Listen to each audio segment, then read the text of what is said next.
오늘은 예수님이 부활하신 것을 기념하는 부활주일입니다.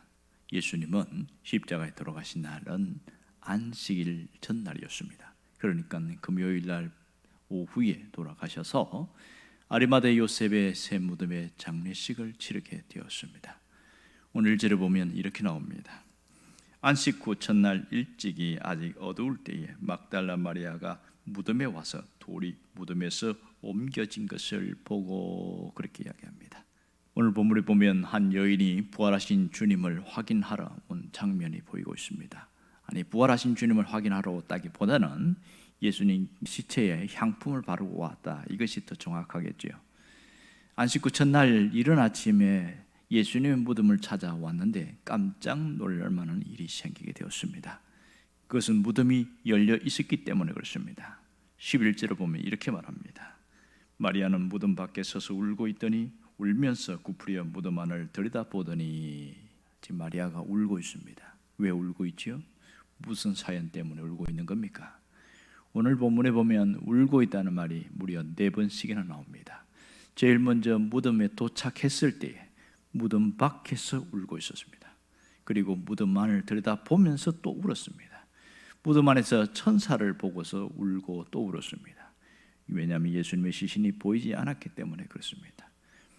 그리고 예수님께서 나타나셨는데도 여전히 울고 있습니다. 예수님은 여자여 어찌하여 울며 누구를 찾느냐 이렇게 말하고 있습니다. 그런데도 예수님을 알아보지 못했습니다.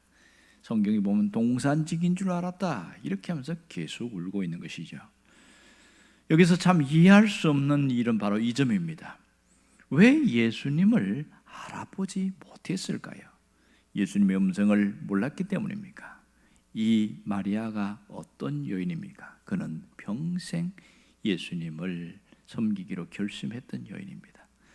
이 여인은 과거에 병이 있어서 예수님도 치유를 받고 또 예수님께 많은 은혜를 입어서 예수님을 섬기기로 했던 사람인데, 다른 사람은 몰라도 이 마리아는 몰라보면 안 되는 거죠.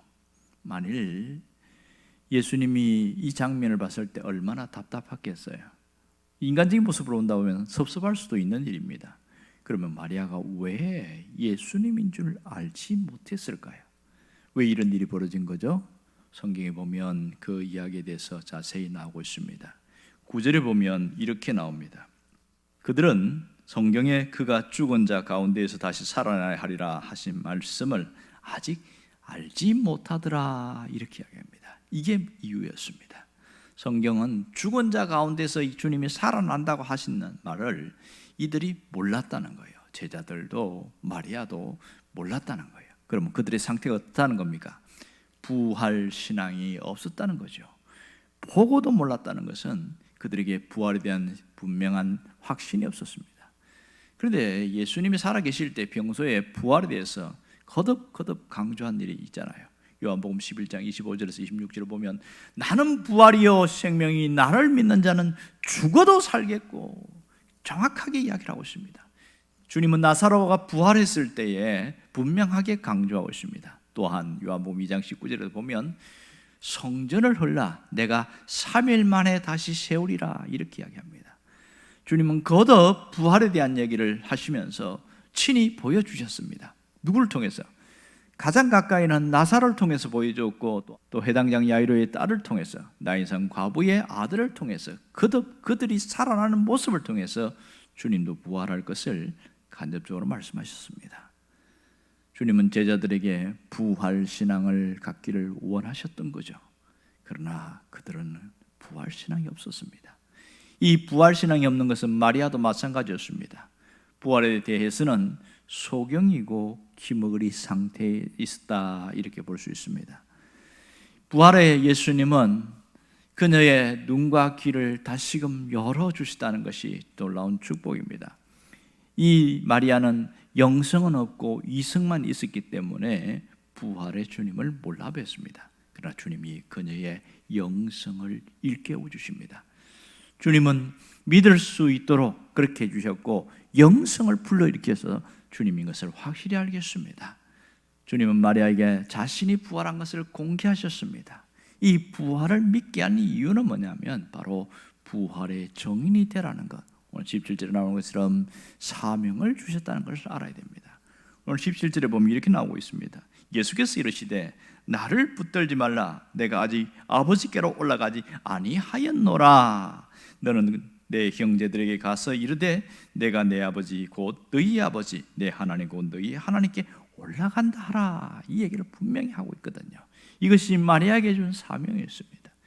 그렇다면 오늘 우리에게 주시는 영적인 메시지는 무엇일까요?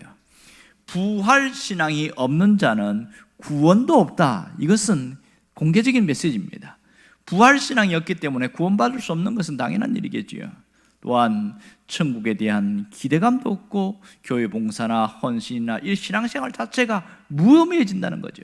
부활신앙이 없으면 아무런 의미가 없습니다. 모든 것은 부활신앙이 있어야 가능한 일입니다. 또한 부활신앙은 삶 자체를 바꿔놓는다는 것을 알아야 됩니다.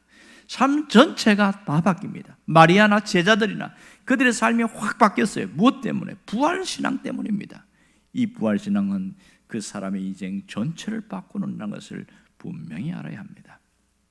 사람은 죽음 앞에서 울부짖고 눈물 흘리는 것 당연한 일입니다. 특별히 가까운 사람이나 부모가 죽었을 때에 가슴 치며 울부짖는 것, 그것은 당연한 일이겠지요. 슬피 우는 것은 죽음이 끝이라는 그 절망 때문에 그렇습니다. 다시 만날 수 없기 때문에 그 아픔 때문에 그런 거죠. 우리는 익히 알고 있습니다. 사람에게는 세 가지 죽음이 있다는 것을 말입니다. 하나는 육신의 죽음입니다. 이것은 일종의 사망 선고죠.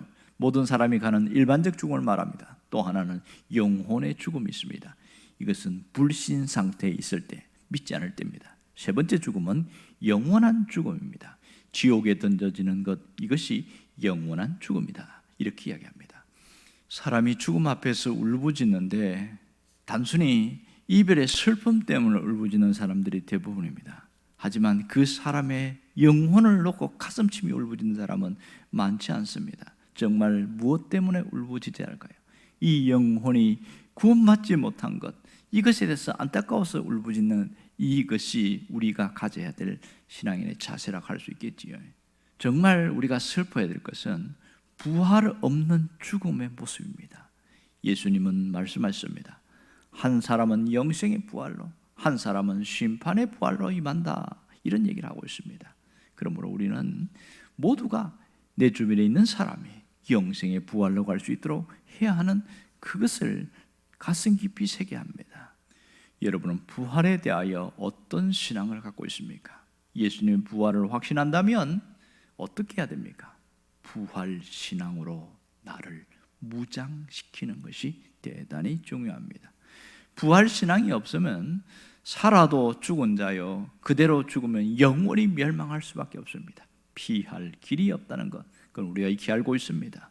부활 신앙을 강조하는 이유가 무엇입니까? 죽음은 피할 수 없기 때문에, 한 번 죽는 것은 사람에게 정해진 것이요, 그 후에는 심판이 있기 때문에 그렇습니다. 여러분, 부활 신앙은 현세에서만 가능합니다. 죽어버리면 부활 신앙은 아무런 의미가 없는 거예요. 살아있는 동안에만 기회가 있습니다. 지금이 기회라는 것을 우리가 익히 알아야 됩니다. 죽음은 어떤 것입니까? 죽음은 문을 여는 겁니다. 이미 결정된 문을 여는 것이 죽음입니다. 죽음의 문을 열면 딱 두 곳으로 가죠. 하나는 천국의 문을 열고 가느냐, 아니면 지옥의 문을 여느냐. 결정된 문을 열고 가게 되어 있습니다. 예수님이 없는 자는 안타깝게도 지옥의 문을 열게 될 것이고, 예수님 믿는 자들은 천국의 문을 엽니다. 왜 부활에 대해서 다시 말씀을 들어야 됩니까? 부활신앙을 다시 정립할 필요가 있고, 또 부활신앙에 대해서 확신 가운데 살아야 되기 때문에 그렇습니다. 이 부활신앙으로 또한 내 신앙을 일으켜야 되기 때문에 부활에 대해서 우리는 들어야 합니다. 여러분, 부활을 확신하는 사람은 과거형으로 살면 안 됩니다. 현재형으로 살아야 돼요. 현재형으로 산다는 게 무엇입니까?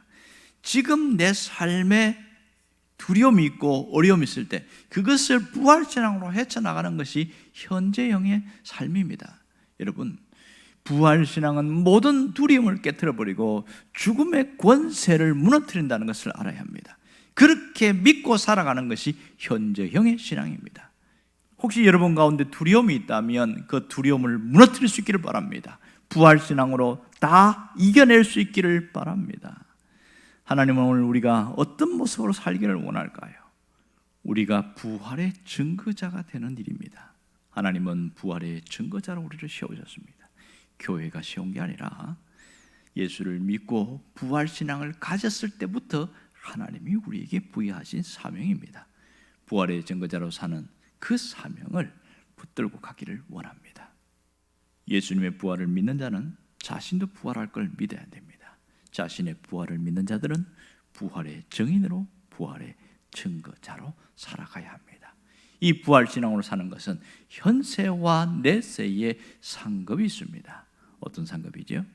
하나님의 자녀의 권세를 누릴 수 있고 기도의 특권이 있고 하나님 나라를 이루어가게 되며 특별히 이 내세의 생명의 면류관, 이 생명의 면류관을 얻게 되며 하늘의 별과 같이 빛나게 될 것입니다.